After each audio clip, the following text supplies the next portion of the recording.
I'm not supposed What's to talk the end about goal? politics.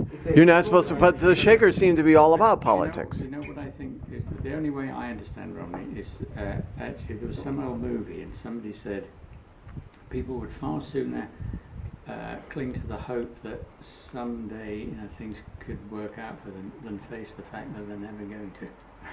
I like that. It's the boiling frog syndrome, right? You put a frog in cold water, turn the heat on, it'll boil to death. You throw it in already boiling water, it'll jump right out. That's the economics of it all, and even Eisenhower, when he left, he said, "Beware of the industrial military complex." It's like, and those gears have been turning for whatever. This is an idea, because look, do you work out here like 40 hours a week or? No, just a few days a week. But there's the wind blowing. You enjoy the nature. This is like idyllic.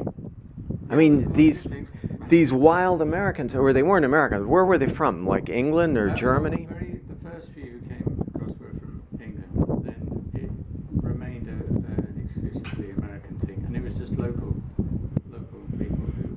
And the utopianists, of course, from France, Germany, England, were considered crazies and challenges to the dominating mercantile and royal order, and they're kicked out faster than anything. And where did they go? Some went to South America, but a lot came to great old USA. The Shakers definitely challenged the whole economic model because they weren't completely self-sufficient, but they were saying, we're not going to do it that way. We're going to try something different.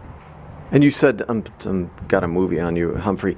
You said there are twice as many Shakers now than there were even last year? Yep. And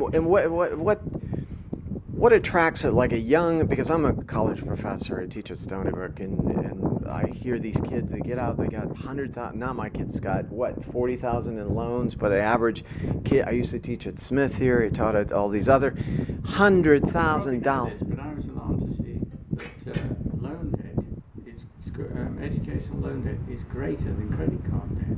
Oh. That can't be right, can it? Oh, no, it is. People who are being educated. Oh, overall, not just for college kids? Wow.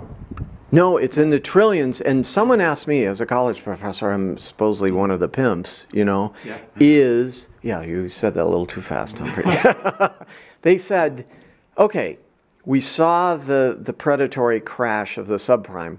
What will a crash of the education system look like? And I said, it won't be a crash per se, but it'll be a petering out where all these young people are essentially enslaved to paying off this credit. And this has been going on for post-war, 50 years. And I used to teach in Korea. It's supposedly 90% of Koreans have to go to college. 80% of Americans have to go. The ethos is you have to get at the poker table and start borrowing to be in the game. Otherwise, you're screwed. No BMW, no materialism. And where is education for education's sake? Gone. I mean, we don't see autodidacts when we have whole internets filled with books. It's an amazing system. So I'm interested in Shakers. Humphrey, what's your opinion? I see this beautiful apparatus, and there's a design mind behind it, but it's not an individual mind. It's a hive mind, you're saying. There's someone came up with a beautiful way of the chairs, and the hive mind said, yes, that's standardization. Well, I think that idea was leave out the frippery and the frills, which you don't need. The exchange value. Concentrate on what is useful. And then, ironically, what they ended up with are things which are aesthetically pleasing. Because use is ultimately extremely pleasing. Why do people go to their Zen Buddhist monasteries and just work with the biochemicals in their heads? Because it's simplicity itself, right? And all this rampant materialism has led this country to this, led the whole world. One of the ironies with the Shakers was, of course, they did become pretty wealthy. After all, if you've got about 100 people all working hard for nothing, you've got a big advantage over your competitors, right? So exactly like the Chinese factories, what they said, they're churning that stuff off and dumping it in our Best Buys. It's like, it ain't going back to China, right? But they never considered themselves slave laborers. No, and they also thought of slavery to a lot of the different things like You shouldn't be a sort of slave to your habits. You shouldn't be a slave to your possessions. It's like Zen Buddhism. Life is a bridge. Cross the bridge, but don't build your house on it. Right? That's the saying, right? So what? And nowadays, if we see all these, we see what happened with the hippies in the late '60s and all this resurgence. There was actually like a redneck attack on this system. Was there an equivalent in the 1820s? Were they attacked by the Joe Schmo redneck who said, I'm playing by the rules and I'm losing? And these people look like they're having fun, they're thriving, no money. Should I come over and burn their houses down? The thing they were most attacked about was their ideas about equality for women. Really? Somebody said, you shouldn't really be treating your wife as your possession, and when she goes out to work, you're just getting all the money, and you can just knock her about. A sub-economy. You get drunk and beat her up on Sundays, and that's perfectly right. You can imagine that some people didn't take that too well. That's the law of the patriarchal Oedipal essence of a capitalist economy is like daddy rules. We have challenges to the maleness of this society. Where is the missing male? And then we denigrate our males for not being tough guys, and we try and hire tough guys to fight the wars and be presidents, and it's like an absent ideal.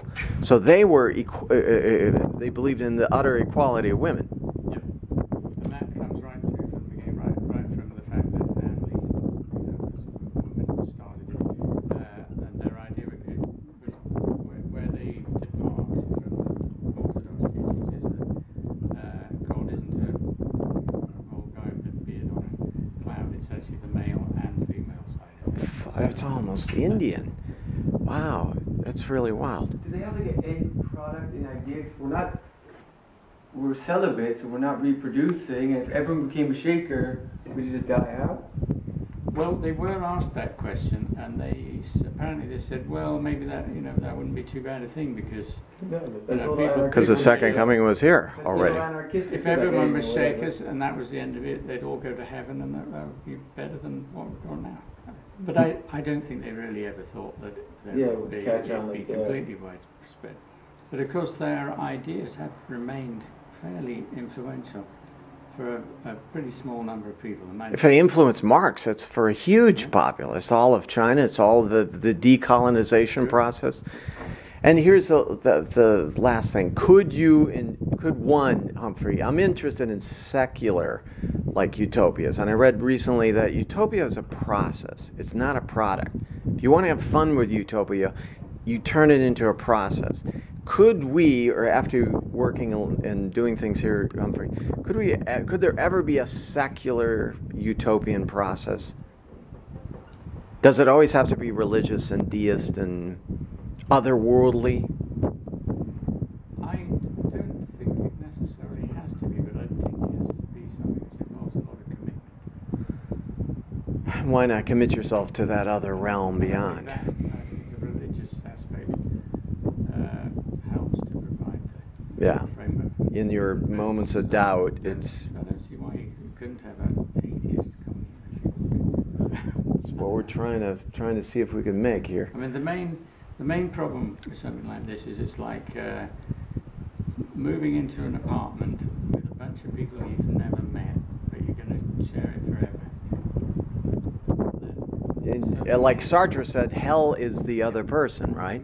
Most of the difficulties were to do with trying to get the people to get on. Wow, after they've been living these materialist lives, drinking, beating their wives, doing whatever they do, then suddenly they're a cross-section of people who were tired of the old life. Yeah. Far